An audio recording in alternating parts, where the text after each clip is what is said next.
ये देखें पंजाब रवायती खेल बच्चे खेलते हुए।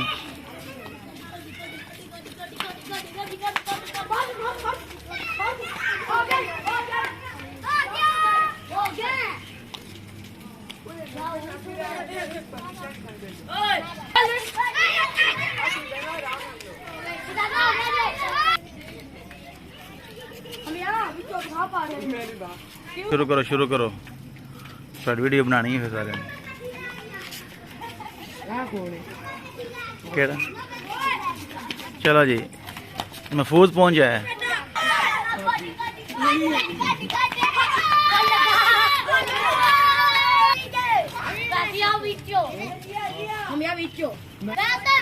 मैं को नहीं खेलना मेरा कौन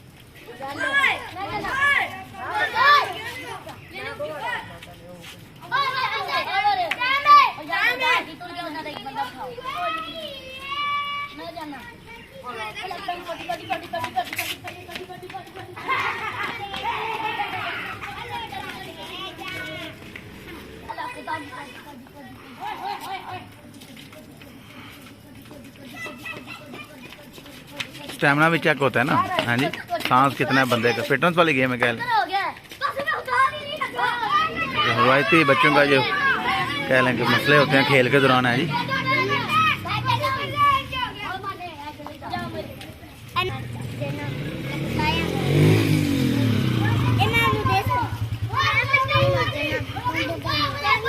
ये देखें ये उम्र किस तरह की इंसान की उम्र है कि कोई फिक्र नहीं बंदे को। ना कोई परेशानी है कि शाम को घर में क्या सब्ज़ी लानी है, क्या परेशानी है जी।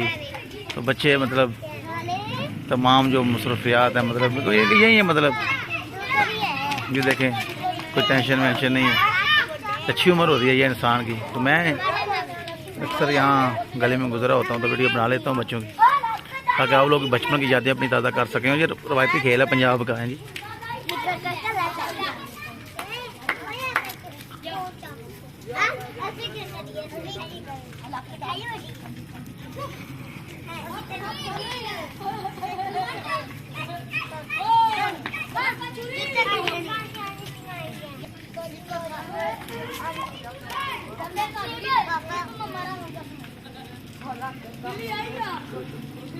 ये बच्चा ही है लेकिन कद इसका बड़ा है रैस का।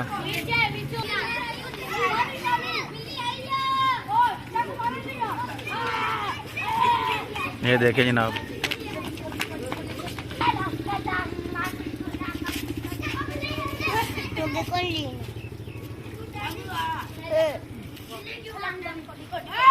ये बच्चा ना घोल पे आ गया।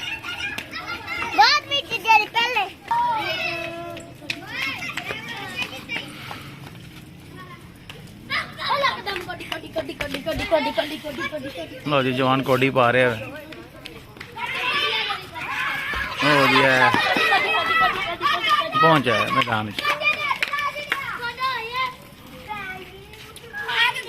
खुशी मना रहे हैं बच्चे जनाब। क्रिकेट च बंदा जिकन आउट करता है जी। देखो बच्चे ये भी गलियां खेडते हैं। असं बड़े हो गए असं घाटा होने तो बच्चे मतलब रोज़ खेल रहे होंगे।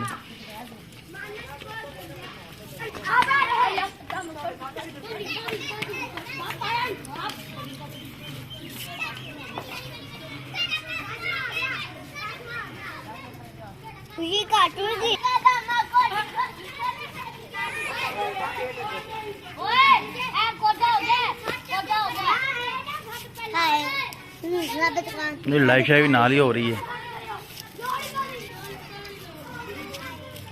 तेन लोड़ कोई नहीं सानू थोड़ को नहीं है जी। है कला रह गया है खान। हेलो ट्राई कर भाई सेबे हाथ नू लान देना है तगड़ा काम है जी। हाँ दसा है जी गल मननी पैनी। बंदा लंघे बंदा बोलेंगे फिर रोक ली मेरे किसी